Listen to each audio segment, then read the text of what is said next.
Okay, I need 2 seconds to Right. do something quick here. Thank you.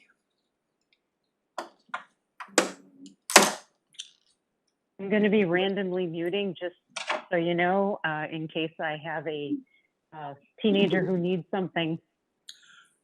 Well, I find that completely predictable and not a problem. I also have a husband who may need something too. Well, he's a husband, he can wait. They always need something.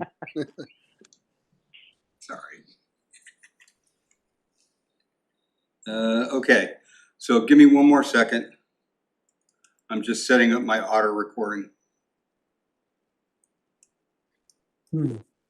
Just throwing it out there. I can't see anybody else or anything. I'm sure you could probably see me, but I can't see you, and anything. I don't know why you can't see us. It's just a bunch of weird colors on the screen. Oh yeah, we see that too, actually. So appreciate your patience. The tech. That's okay. folks, I don't need yeah. to. I can hear you. You can fine. hear us, so thanks. All right, so first thing on the agenda, if I can find the agenda, is the Pledge of Allegiance. So let's do that. I pledge allegiance to the flag of the United States of America, to the republic for which it To the stands, republic for which one it nation, stands, one nation, under God, indivisible, with liberty and justice for all. Okay, for the record, we have joining us remotely Sean Morrissey and Terry Garrity. Jackie Endorf is not here and will not make it, I don't think. This is the policy subcommittee meeting, policy and instruction. And we're gonna start by looking at policy 5125. There are a couple of questions which we are looking into with Jody Goler. I've been trying to get hold of him. I missed him twice. He just started a phone conversation and I cut him off because we didn't want to keep you guys waiting. So we're gonna get back to him after this meeting. If anything changes in a material fashion beyond what we talk about, I will table anything we're doing. If it's okay and I can tell you what I think might be potential changes, and you're okay with it, then we'll go ahead and just respond by going forward. Is that all right with everybody? Yes. Terry? Yes, that should be fine. Yes. Okay. Policy 5125 is about student records. As with everything else, ours is really badly out of date. Just so you know, the first question about the policy appears right in the first paragraph, where it says, educational records defined as records directly related to a student will be kept for each student and will reflect the physical, emotional, social, and academic aspects of a student's development in the educational process. We are questioning the word emotional. To me, it's a little dicey because that can get into HIPAA stuff that you're not supposed to talk about. So I'm not sure if we're really supposed to be keeping records in that fashion. I also question whether we can really keep emotional records on every kid in the district. So I'm reached out and he's gonna talk us through that. So that word might come out. And the other part of that is it doesn't say anywhere in there that we're gonna keep disciplinary records, which makes no sense to me whatsoever. So we may either add that or substitute disciplinary for emotional, depending on the feedback from Jody. The only other thing, and then I'll stop talking, you guys can tell me what you're thinking about this policy. Only other thing is if you look on page 3, you'll see where CABE has some language that I have actually stricken out. I'm not sure I should have done that. It talks about a school district based law enforcement outfit. And my initial thinking is we don't have one. I'm wondering if the SRO and the SSOs constitute a school district law enforcement agency, basically. So that's another question we need to talk to them. If it does, we just don't strike that language. If it doesn't, and there's no other problem, then I'll leave it stricken. Other than that, I don't think there's anything specifically in this policy that we were questioning. Teresa, do you remember anything? Nope, you covered all of those areas. Okay. What do you guys think? Do they have other thoughts about? the That's what I'm language? asking. Go I'm ahead, just Terry. going through my notes. I'm going through my notes right now. Hang on one sec. Well, I agree with everything you just, went over. And when I went through this, I didn't see anything that, jumped out at me too much, other than what you just mentioned. One second. All right, so, okay. John, whenever you're finished, I'll, Yeah, go ahead, please. okay. So I apologize, I am looking at the combined record, so I'm This not is the one exactly with sure what, colors, right? yeah, this is the one with all the colors. Okay, that's fine. That's what I'm looking at too. Okay, so on page 3, where in that first paragraph where it talks about video, audio tape, film, microfiche, a lot of this is obsolete. Yeah. Do we still need to keep that language? I'm trying to find the section you're talking about. Oh, here it is.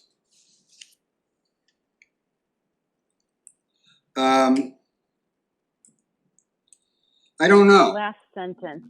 Yeah, I see Video, it. audio tape, film, microfilm. I mean, everything's digital now. So, I mean, unless we do keep those records, I don't see the point in. My only question, and Teresa, you might be able to speak to this for us. I know there are districts out there that are tired of having tons of paper, and they have been converting records from paper to microfilm or microfiche. This district has not done that, but there are districts that have. Everything here is paper. Okay, do you see that being a need that we're gonna have to address at some point? I don't, I wouldn't be shocked if we do transition to digital in the future. Would that include? I think it hurts the policy. Okay, It doesn't hurt it or help it. It doesn't. Right. Do you know what I mean? It's just the format in which records are secured. So I think it's fine just to leave it? just to leave it, but I don't, I do think it might happen in the future. Terry, are you okay with that? Yes, that's fine. Yep. It's just something that stuck out. Other than that, I'm fine with it. Okay, anything else in the policy? So, let me just, I'm scrolling down just to make sure. Just give me a couple seconds because Take my your time. eyes have to process this.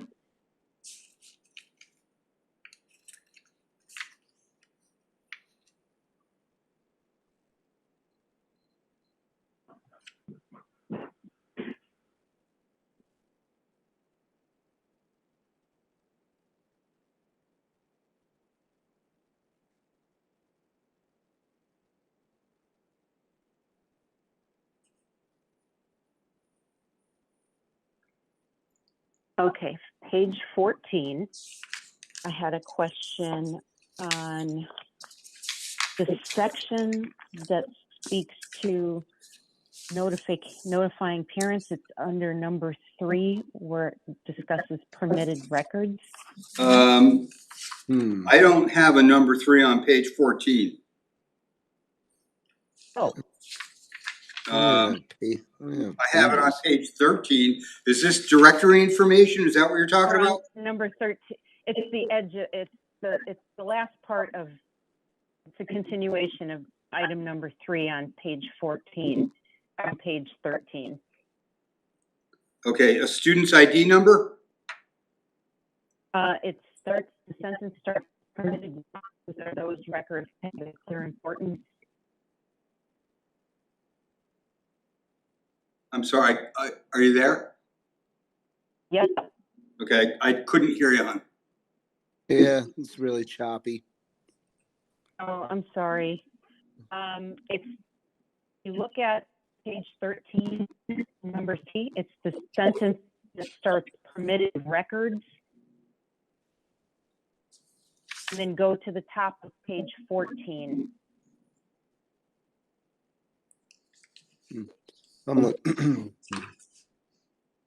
I'm having a hard time because I'm gonna look. I don't have the page numbers the same way. Is it, I don't even have page numbers. this Scrolling. is, well, I might have added them after the fact, I don't remember. But let me ask you this, do you see numbers showing things about different paragraphs on the left-hand side, Terry?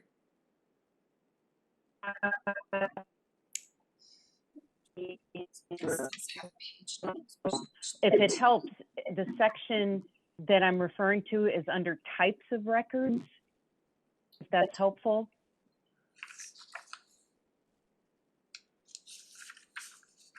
So she's in the regulation, is she in the Are regulation? you in the regulations? It must be, because there's nothing else You're in the that's on. regs, right? Types of records, yeah.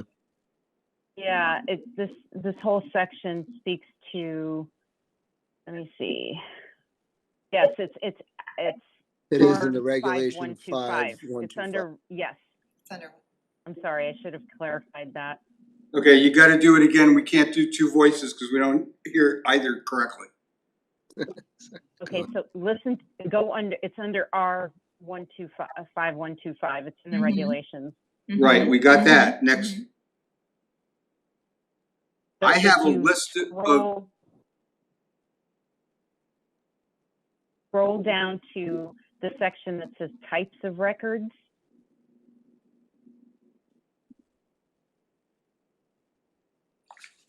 Keep going, it gives you a list Page, of bottom of page 15, types of records, bottom of page 15. and then you want to go to number 3 where it says permitted records. is this in red? No, it's in black. It's in black. No, it's in black. I just had a question. I don't know what you're looking at because it doesn't match anything we're looking at.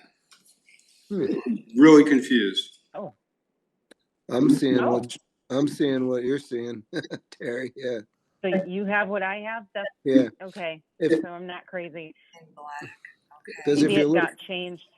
if you're looking at R5125, which I think you guys got to, Yeah, and then it's got number 1 starts with student, and then 2, 3, and it goes 4, 5, all the way to 18. Early childhood education program. Then right underneath that starts types of records. okay. Right? That And then helps. That's what I was looking for help. Head Start, state-licensed regular child care program, or a program that serves children from birth through age 6. Is that the section? Okay, I must have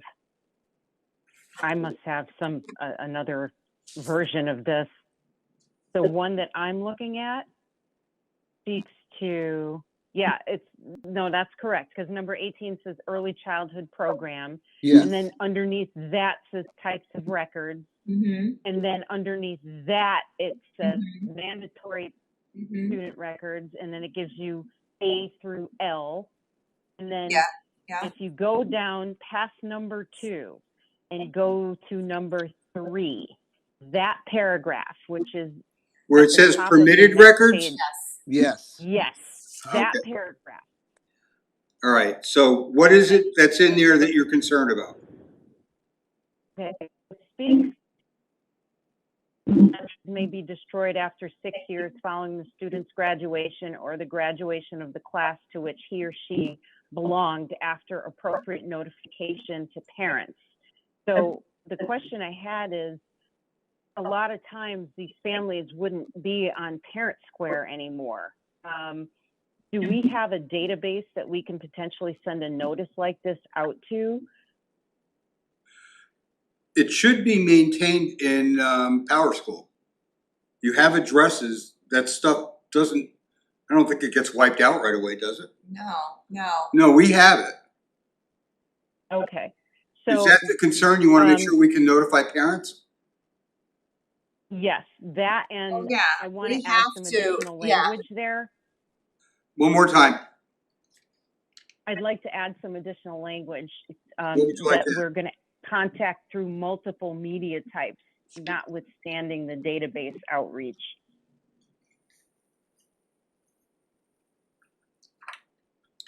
Multiple So are we students just via sending a media. letter? She means multiple. Well, they wouldn't be on Parent Square any longer because their kids would have graduated 6 years prior. Exactly. But I hear what you're saying. It should be US mail. If whoever is emailing it, there should be more than one manner of getting the information out. That's all she's saying. So where it says via media, it's multiple media avenues. So if we can add the word multiple, Yeah, multiple. and That's fine with me. decide Sean, are you okay with what that? it's going to be later, Yes. that's fine. Okay, Absolutely. so what it'll read is, or eligible students via multiple media avenues and an opportunity to provide copy said records. Does that work? Yes. Okay. All right. Okay. Now go down to section D, beneath that.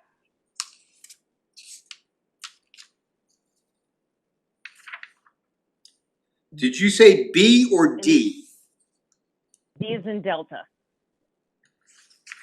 And it starts with controlling access to education records. Yep. Okay. And there are 3 bullet points, and it's the sentence after the bullet point that just doesn't read correctly to me.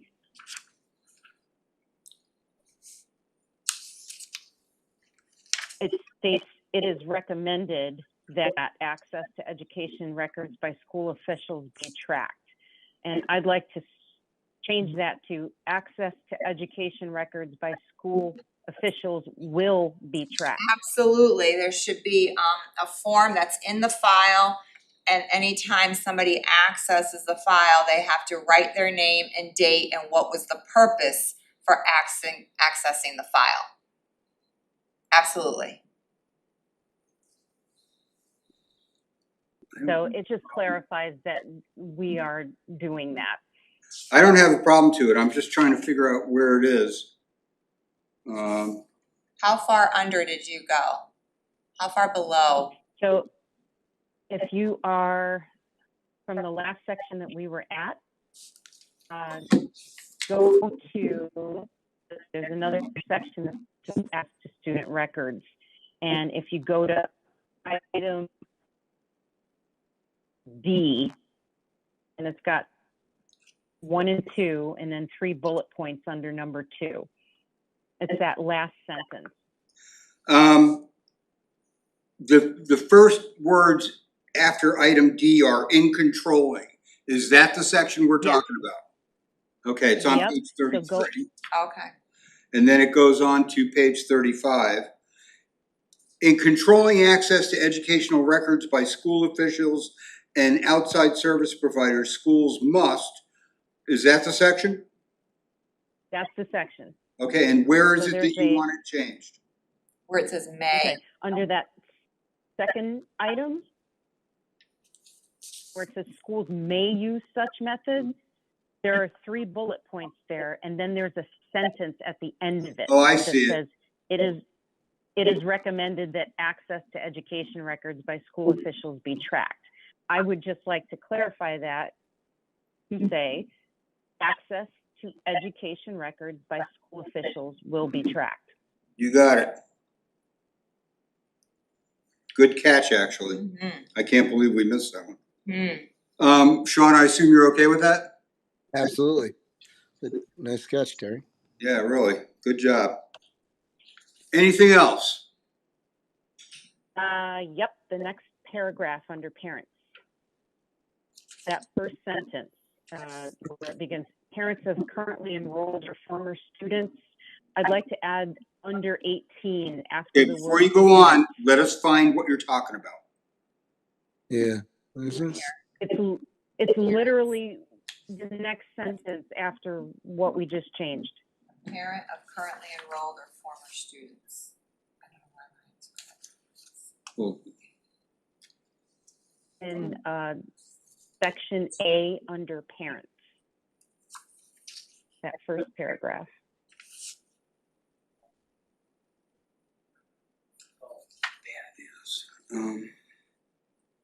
We'll have to backtrack just a little bit to get there.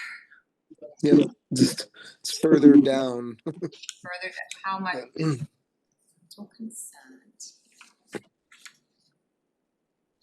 Parents, right here, it's right Okay. here, yep. Of currently enrolled or former students shall have an absolute right during regular business to access to any and all records related to their children which are maintained by the district. Is that the section you're talking Okay. about? Okay, and what is it? So the sentence, where it says former students, Yeah, I want to put the word under 18 after students. so that'll be interesting to find out if the law allows a parent to access their child's records when the child was under 18 in the school system, even though currently they might be an adult. I don't see what she's talking about. Right here. Do you know what I'm saying? So that's a question I have. Can we Got do it. Can we add that? Or Yes, do so we still she's need to saying check with legal parents on of that? currently enrolled or former Oh. students who are younger than 18, but what I'm saying is the law actually might allow a parent to access their child's records because they were, when they were in school, Sounds like they were another Jody under question. that age, but even though right now they might be 20. So that's the question, does the law permit the parent from accessing records of when the child was enrolled in the school when they would have been a minor? Right. Or just enrolled in the school in general, even if they weren't a minor, right? You might have the 18 to 22-year-old program. You might have some rights to access their records, but that's a great question that we'll dig into. And then we can talk about if there is that flexibility, what's your comfort? Okay, For me. we're gonna be talking to Jody anyway, so I've just added that to our Jody list. Is this something where you feel comfortable letting us do whatever it looks like we can do? Or do you want us to table this until the next meeting so we can report back? I'll do whatever you'd like. Jody clears it, I'm fine. If he doesn't, I'm fine. Okay, So it'll be And dependent if- on all the questions on Jody's responses for everything. okay, and if it's some middle of the road thing, we'll talk to the lawyer. Or I should say, That works for me. Dr. DeBrito, we'll talk to the lawyer. No problem. Okay, you got any other interesting questions for us? I sure do. And yet somehow I'm not surprised. You know, I just want you to Go know down.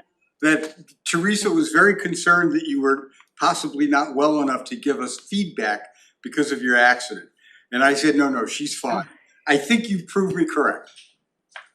I was just looking out for you, Terry. I did not want you to have peer pressure. If I start to sound wonky, it's because I am, and I may end up dropping off, but I'm just warning you in advance, because I still have to look at a screen to read all this.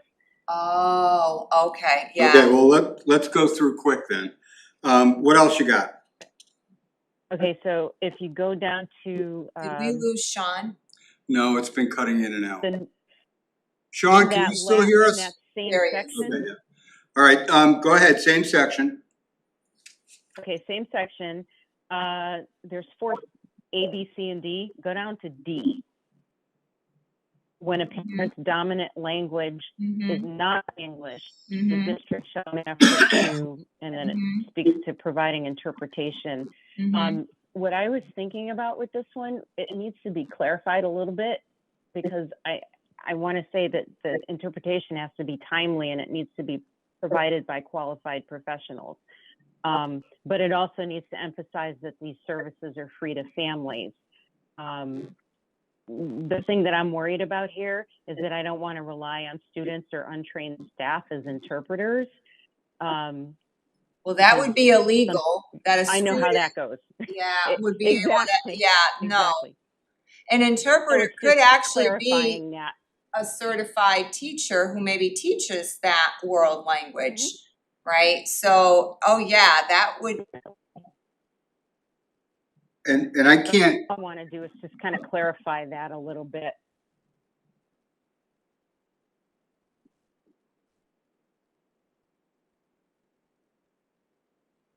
Oh, did I lose you? what if we did this? When a parent's dominant language is not English, the district shall make an effort to, one, provide interpretation of the student record in the dominant language of the parent on a timely basis. Because that seemed to be one of your concerns. And then, or assist the parent in securing an interpreter at no cost to the parent. Yes, that would work.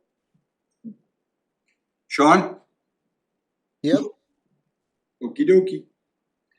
What's next, Terry? All right, let's see. This is a long one. Okay, so I'm sorry, I'm being nitpicky here, but I just want to make sure we get this It's right. policy, you gotta be nitpicky. Mm-hmm. No problem. Exactly. So if you go to the section, how do I describe this?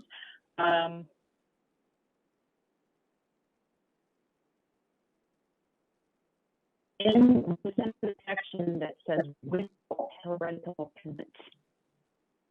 One more time? So it's in the same section that's number 4 without parental consent. So Okay. go a little further from where we were. Okay.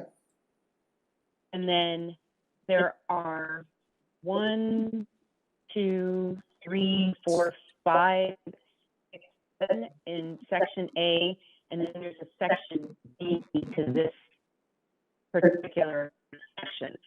In section B. Okay, and what paragraph in section B? Go to paragraph 4, and it starts with organizations conducting studies for on behalf of state educational agencies. Okay. We're with you. I have a question on that section. How would the board know that information that they obtained is actually destroyed? Do we have some kind of mechanism that confirms that it has been destroyed once they're done?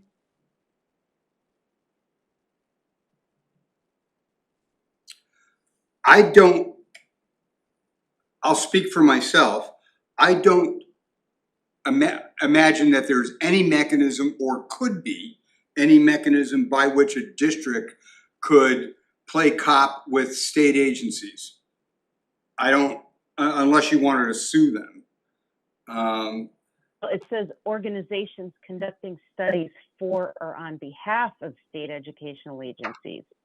and state higher education authorities.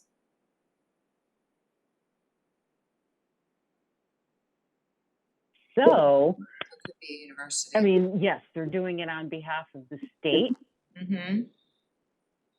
but, you know, I'd like to have some kind of assurance that it's not, especially if it's a third-party agency. I think that's a Jody question. Do we have any recourse? Well, the burden is on the district to ensure that this gets done, just like all your other policies, right? So I would have to provide the oversight so that if this is an actual situation, that this be a part of the proper protocols during such research. I know with other similar but different things, as for example, when you buy an educational program software that you have a license for, the district, in almost all cases, will have protocols that say, here's what you can do with the data you have to certify, or you can't have access to it in the first place. And that Right. provides an enforcement mechanism. I would imagine that what we're talking about here would be similar, wouldn't it? Well, yeah, if there are studies being done by a university, for example, they absolutely need to get parental permission even without personally identifiable information for their child's work, even if it's all wiped out, like actual names is wiped out, but it's somebody's work. In order for that to even be shared as a part of a study for universities to examine. So that is already the ethical practice that a university has to abide by. So I'd be looking for that. True. Like no one would be able to have access to my staff and coming into the district without us doing all of that and getting parent permission. Does that make sense? Yes. You know what I mean? Because the review So, board I mean, it's requires it. right. So you're getting all that up front. I Oh, think for me, yes. it's, do we, are we, once they're completed, even though we have the assurance that it's supposed to be being used ethically, we've got that up front. But on the back end of that, they still have that student's data. They have that family's name. They've got all No, that no, no, information. no, I no, want they to make can't, right, they can't have a sure they family don't. name, never. That I can assure you. All they can have is the sample work to sort of track student A, if you will. Student A, samples of that student's work, but it's never student's name or Okay, their that's good to know. SACID, no, and it actually says that it's persons other than representatives from such organizations that information would have to be destroyed. So if somehow they have some outside organization they're working with to analyze the information, that even that work that doesn't have personally identifiable student data would have to be destroyed. And typically, I've never experienced that. It's directly the university professors and the research students that are enrolled in that institution. I have never experienced a partnership with an outside agency. I'm sure it's possible, but that's what that is referencing. So I can assure you that I would never even give anybody access to any type of name or state ID that is used to identify a student. That is good news.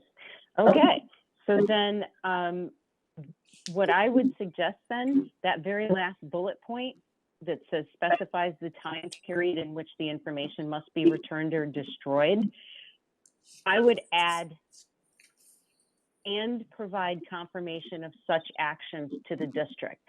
Okay. Just as a little bit Yeah, more insurance. That's absolutely. fine. Yep. So it's crystal clear. They need to make sure that they tell you they've done that.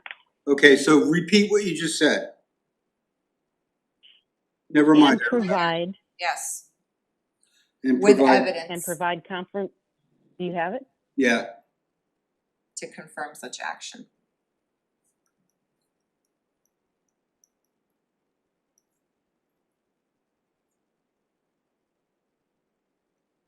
All right, I'm scrolling. All right. Go to section 9 that says criteria. I would also, just before that, under note, where it says it is recommended, I think it's just very black and white. It's not that it's a recommendation and it's not whenever it's possible. It's that it's the practice, de-identified information and removal, not or removal. De-identified Good catch. information and removal of students' names. We never collect social security numbers. No one should be giving a school district their child's social security number. Yep, good catch. Good catch.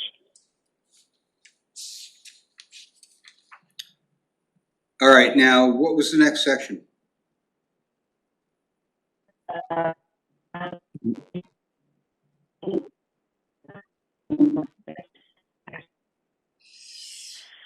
Under criteria.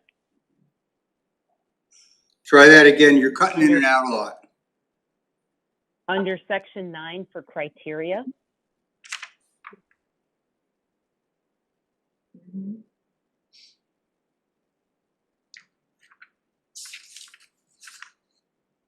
Okay, now I see it.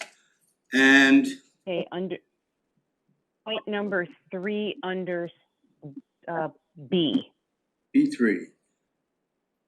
where it says the school official is engaged in a disciplinary proceeding that requires disclosure of all or part of a student's records in order to come to a just conclusion. So it popped up a question for me. Does that include when board members are present at a hearing and might require additional information for deliberations? I wonder if we need more clarification in this section. If you're talking about expulsion proceedings, we are in that setting school officials. So we're covered. Mm-hmm. And Okay. we don't have any business looking at any of it outside of an expulsion. And it says that would require disclosure. So it's only what's Right. required, and the board's attorney obviously would be guiding exactly what is a legitimate educational interest for such officials to have access. Okay, that's what I wasn't 100% sure on. Okay. Yeah. Because you will see sometimes when there are expulsion hearings where I know I had to do this every time I did an expulsion. I had to provide a solid record of the student's disciplinary history, because if they had none and it was a first offense, they were more likely to either not get expelled or be given a deal where they could come back early or have it be a very short expulsion. And if there was the opposite, like the one kid I had who got expelled and they got expelled for selling drugs while he was expelled, that kid's not coming back. Right. All right, what else you got, Terry? Perfect sense to me. All right, go down to, scroll to disclosure, the section that starts with the district limits its disclosure of directory information. And then there's a section called access log.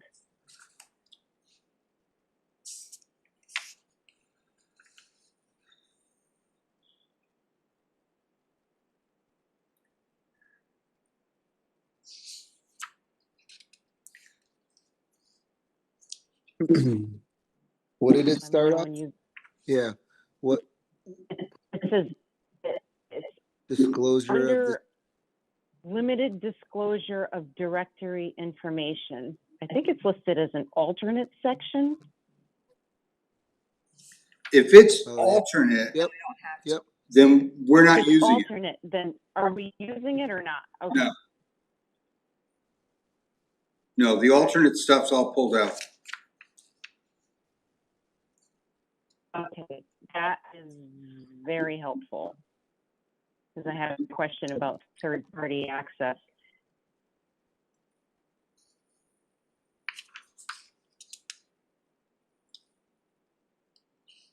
Do you see where it says alternate? Okay. Are we using the section that talks to fees for reproducing records? There usually is a section like that.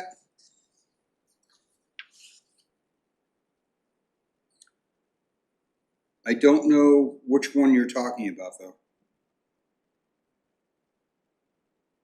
Actually, it may be in the same section, in which case we might not be using it.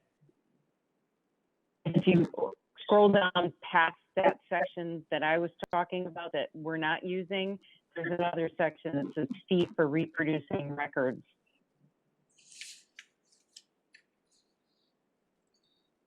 Okay, I see it. So if we're not using that, then it's null and void. Well, no, we do have that in here. What is it that you're concerned about? It is. Okay, so number 3, where it says no fee prevent the parents or guardians from exercising their rights. I just wanted to add for parents and guardians before no fee at the beginning of that paragraph.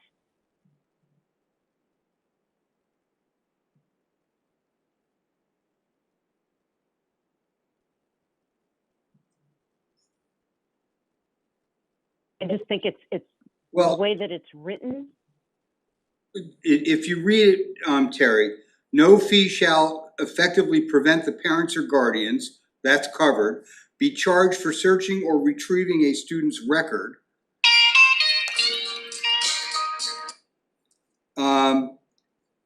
That would never happen because they have a right to be looked at it and to retrieve it.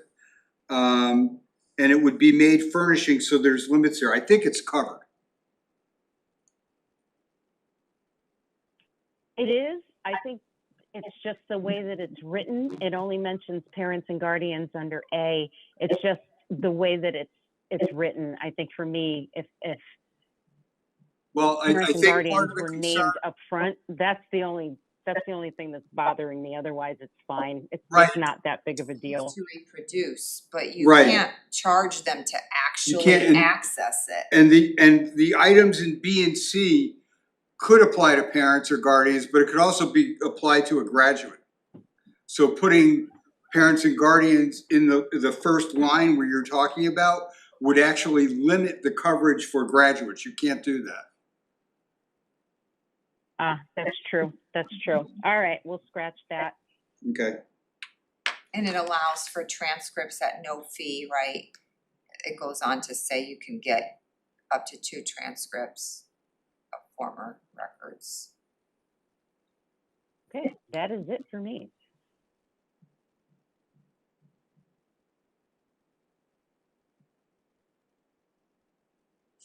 All right. With those adjustments as agreed, I think they're agreed. And based on the feedback from the conversation with Jody Goler, can I have a motion to conditionally move this forward, meaning that if anything with Jody goes real squirrely, it'll come back to us? So moved. Second. All in favor? Aye. Aye. Aye. Okay.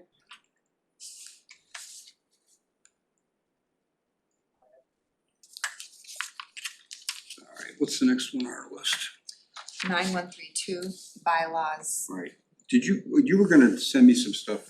I did the name of the That's not committee. what I mean. You were gonna send me feedback on what I had written. Oh, let me look. Which one are we looking at next? Hang on. Bylaws 9132. It's on here. This isn't too stupid. I don't think I have my own copy of it.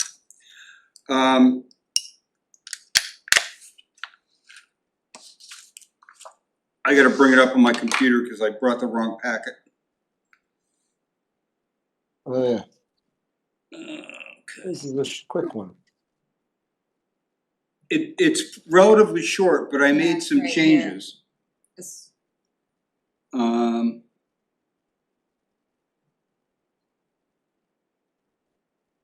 from Thursday, May 29th. You then went back and attached it. The email came out. I did send you guys an email on this. Do you have it?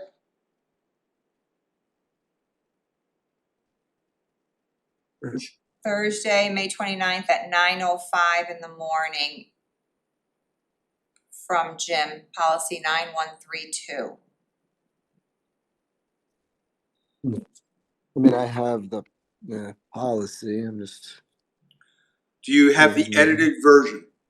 yeah, that's what I gotta look. I can email it to you guys right now if you need me to. I can just forward it.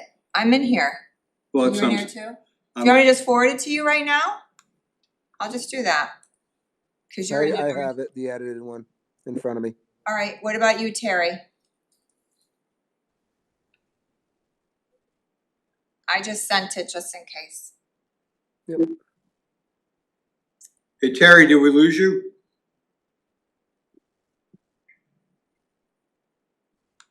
Looks like it.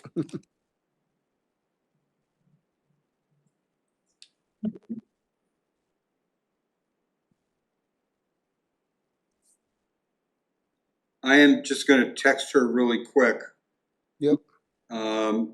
just to confirm that whether she's coming back. Oh, hello? Oh, Are you there she there? is. Yes, sorry, I didn't realize I was muted. I have it. Okay, great. good.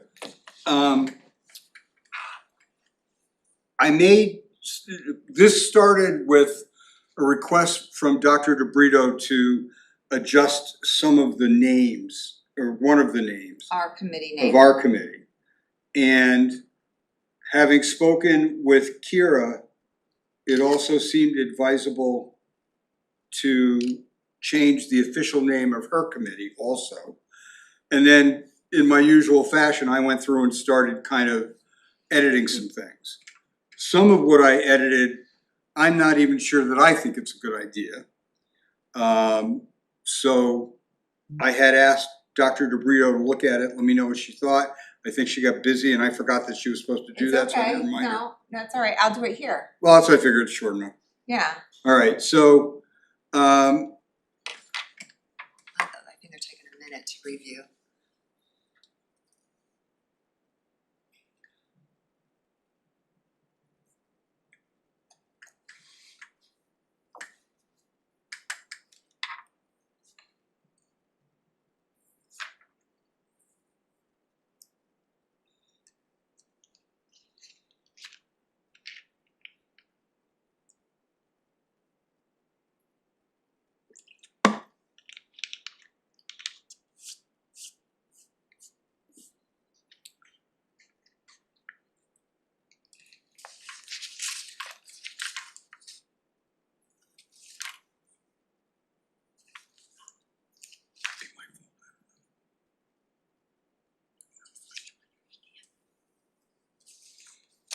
I am fine with these.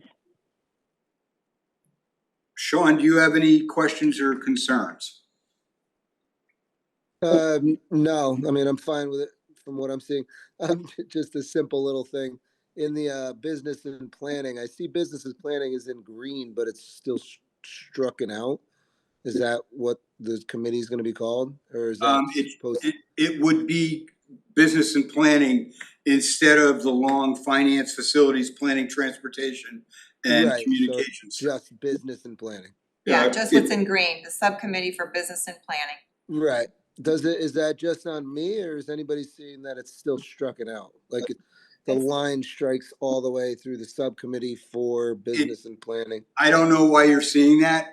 It's not on what I'm looking On at. page 1, I don't see that either. Huh. It's fine. That's fine. It's red. I mean, it's the business and planning is in green. The rest of it's in red, but on the phone, Well, it the just rest of it would be in red. That's the Yeah. signal that that's what's being deleted. right. So it's fine. It's just the line strikes through it all. So no Okay. big deal. Yeah, I mean, that's. That is weird, yeah. Do you see that? Well, No, Okay. I don't. I No big see deal. what's in green, just in green, there's no strike through. Everything Yep. after planning is in red and there's a strike through. Yeah, no worries. Yep. I see that. That's weird. Okay. So is it just me? I think the added green in the first paragraph That's part of what I was not sure. I would just even liked leave it as is. This And then- seems like It's a little complicated. it is, Let me explain why I put that in there. Easy. Not to defend it, because like I said, I'm not even sure it's such a good idea. But the prior board chairperson used that to freeze people out and punish them when he was mad at them. what does that mean, freeze them out? Well, for example, I was taken off the policy committee because I was actually trying to get them to address policies. And they left Terry there, I think predominantly because they thought they could control her better. Which is stupid because that's like not happening. No, I understand. It really is the chairperson's responsibility to appoint Board of Education members to committees. At the time, it was used in a very dishonest fashion, and they did it with other things too. Like, and I think you had heard this before, but when they were manipulating things to get Cindy hired as the business manager, they deliberately scheduled meetings and then rescheduled without providing proper notice so that Laurel and, was it you, Terry, or something, or Laurel and Kira couldn't be there.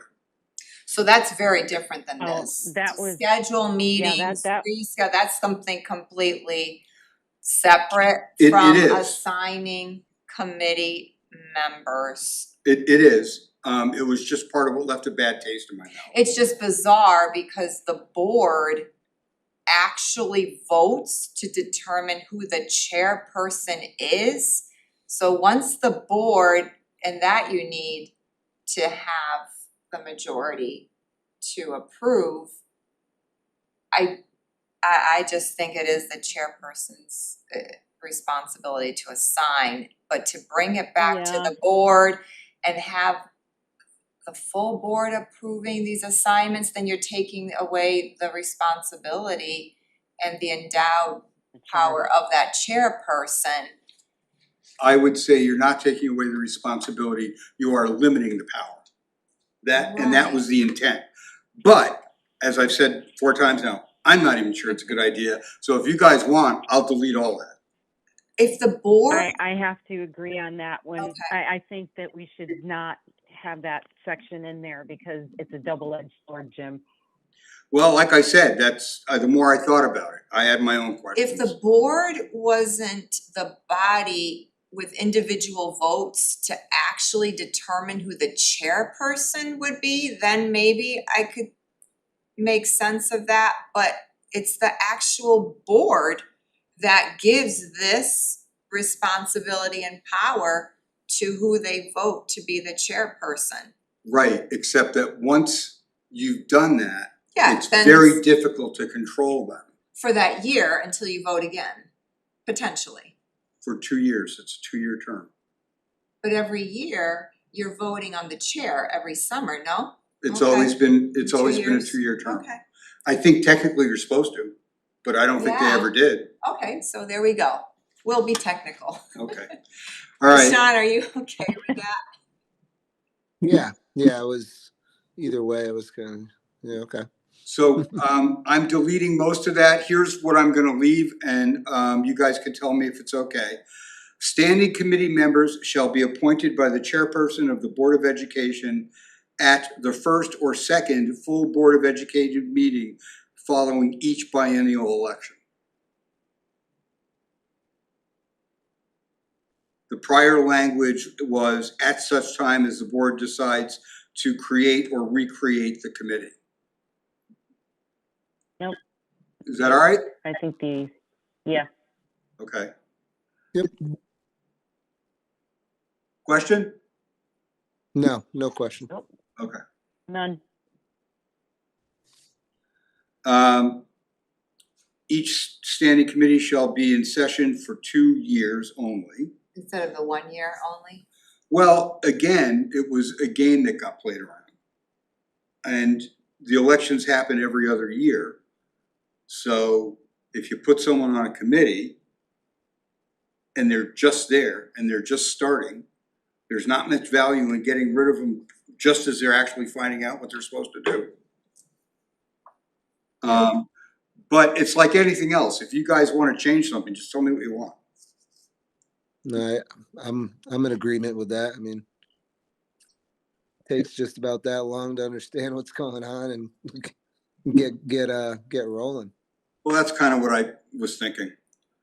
All right, the duties of the committee and this, it says shall be outlined at the time of appointment. No, the duties are already listed in the bylaws. We don't need to recreate that. And I considered that dangerous. The duties of the committee are outlined below, and the committee shall report monthly to the full Board of Education, which is what happens anyway. And then we're gonna change the name of Business and Planning. And then the only other thing that I made any real changes in, two things, were that Business and Planning would be responsible for setting goals for the board for financially related matters. But curriculum and policy, whatever we actually call it, really should be setting the educational goals in cooperation, obviously, with everybody else on the board and the superintendent. Is that okay with you guys? So we can add that to the name too, if you want, curriculum, educational programming, and policy. You wanna add the word, I thought, hold on. I don't see it. Isn't that in there? I don't Hold see on. it in my version, right? The Subcommittee for Curriculum and Educational Programming. Yeah, Yeah, it was supposed to say that. right? That was a It's supposed goof to on be my part. It curriculum, should say curriculum, comma, policy. policy, and educational programming. Okay, Good catch.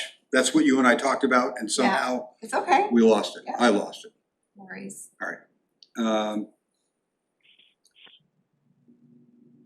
Is there anything else in here that anyone has any concerns about? No.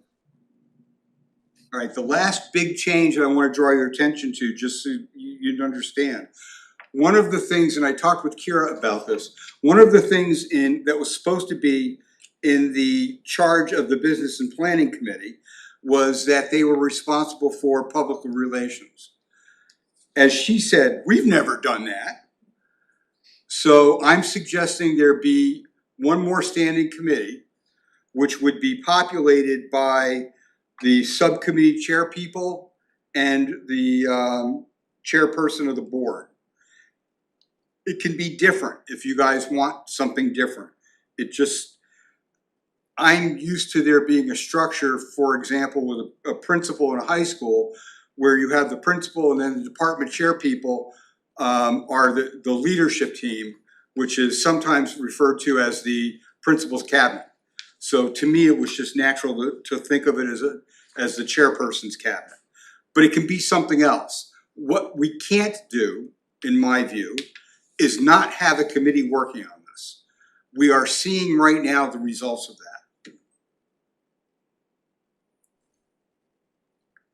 Any thoughts, concerns, or questions? No, I think that's an appropriate way to handle it because the communication should come from the chair. So in terms of reporting back for an outgoing communication, so the committee chairs would be the people for that. You okay with it, Makes Sean? sense. Yeah, I concur. Okay.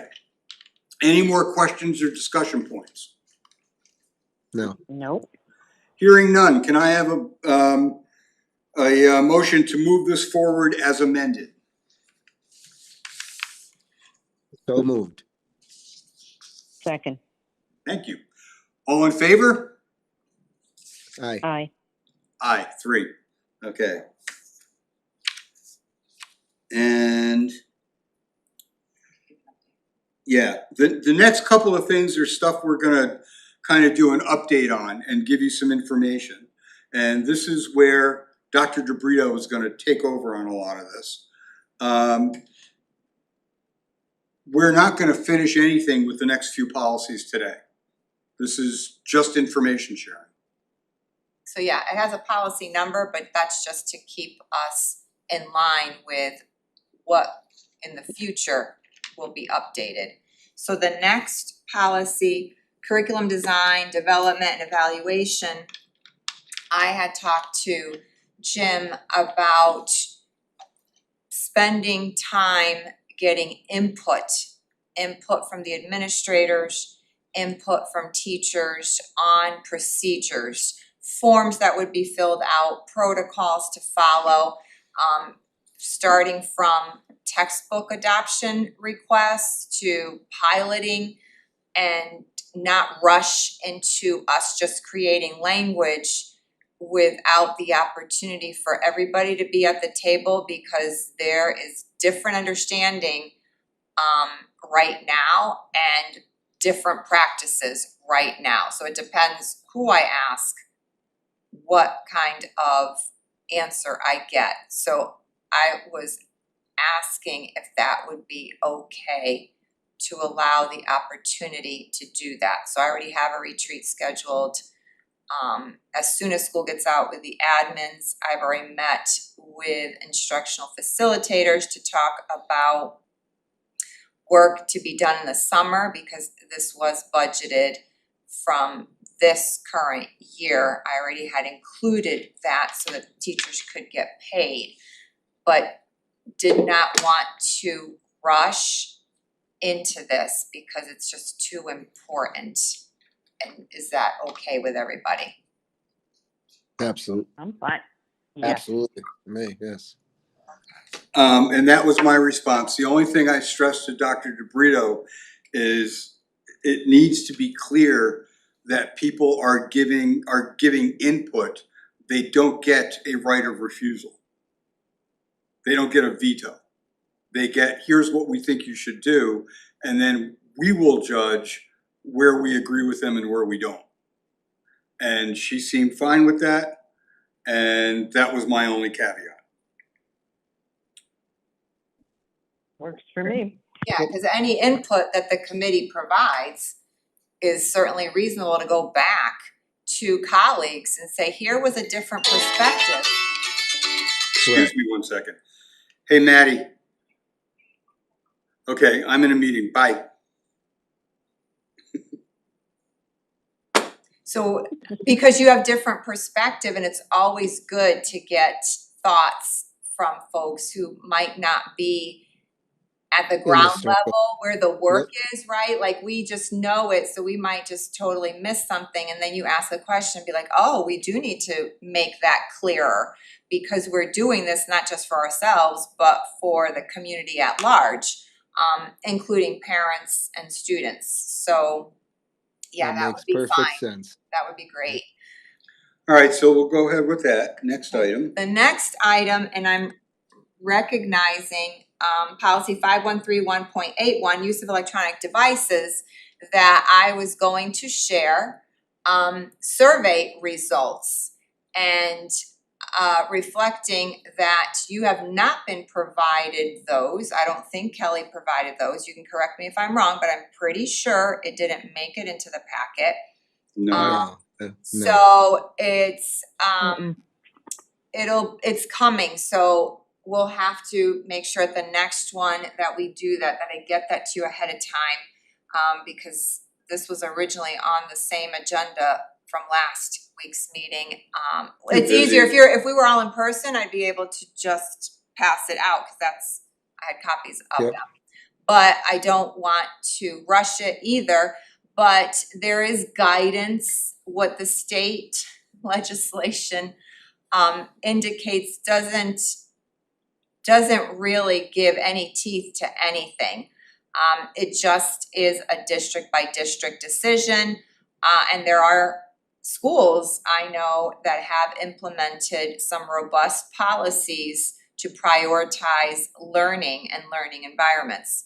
So that would be the next thing we would do. At least you'd be able to see what the secondary level teachers, and that's middle and high school, they had the opportunity to complete the survey. And it was every adult, I shouldn't just say teacher, it went to the school as a whole so that any adult, because we have a lot of people in the learning environment that also can provide input who are not in a certified role.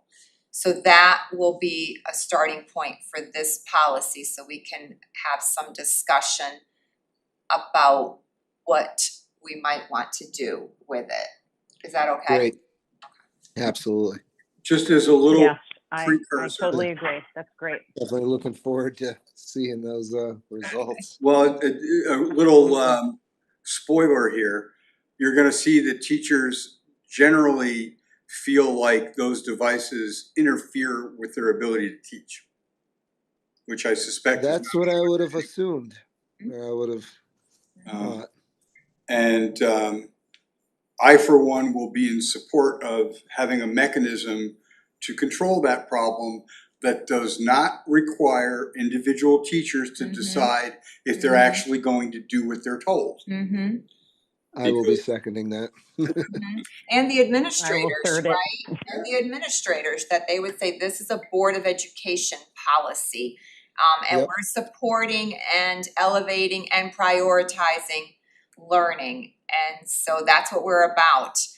Because there are unfortunate situations where all of a sudden they're texting each other, kid to kid, meet me here, or this and that, and it's on our watch, and it could create a Oh, problem. absolutely. And then we have to go and investigate, and it happened during school hours. But as soon as we say, you're not allowed to use this device, it actually reduces those potential disciplinary situations and putting the Absolutely. school at odds with the parent.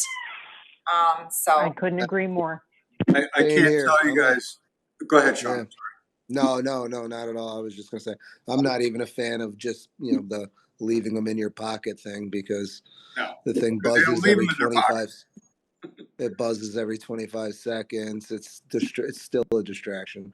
So I can't tell you how many times I had to run investigations because kids were planning fights for after school on their cell phones during the day, or bullying one another during the school day, or Mhm. just and then it becomes our problem because we allowed it to happen Absolutely. during school hours. So that is really important to recognize. And it's a life skill. Kids need to understand when it's time for you to get a job, you cannot be checking your phone. Like there's That's a like problem. we have to Absolutely. really Exactly. turn Well, things that's a problem around. today anyway. Yeah. It is a real problem. So we've got to show them that you cannot be totally focused and think that this kind of multitasking isn't going to interfere with the quality of the work you have to do. Your brain can't do that. We know the research about truly multitasking. You're really not. You're giving there's going to be an error or something's going to happen because your brain can't fully attend and do this simultaneously. I've had that conversation multiple times with my wife. I would look at her and say, no, you're not multiple tasking. The brain doesn't work that way. Mm-hmm. You can switch rapidly among tasks. You cannot do more than one task at a time. Brain doesn't support it. Anyway, last thing was field trips. What were we going to talk about with that? I know we wrote the you wanted policy. to wait until the summer because Right. for July. Right. So we are waiting regarding on some input and chaperones Yep. and that. So that is something that we would do in the summer. Okay. So it's just staying here because it's next. Have I shared that revision with you guys yet? I don't believe so. Policy 6153. All right, I will send that out this afternoon or tomorrow or something, so you guys have it. And I will send at the same time the proposed revision of the curriculum policy. Heavy on proposed, partly because no one else besides Dr. Debris and I have seen it, and she's right. The people who are going to live with this have to have some input into it. I think she's completely correct on that.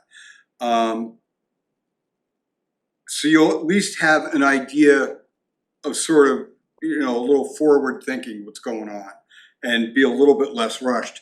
Just the only thing I ask is that if we get it to you at some point later on and there are significant changes, understand that that happened because of input that we achieved in the background work that we do. Is that okay? That's fine. Yes. All right. That being done, can I have a motion to adjourn the meeting? So moved. Second. All in favor? Aye. Aye. Aye. Thanks, guys. I appreciate it. Terry, I Take hope care. you're feeling Have a better nice- soon. Have a good, thank you, I appreciate it. Bye-bye. Take care, Sean.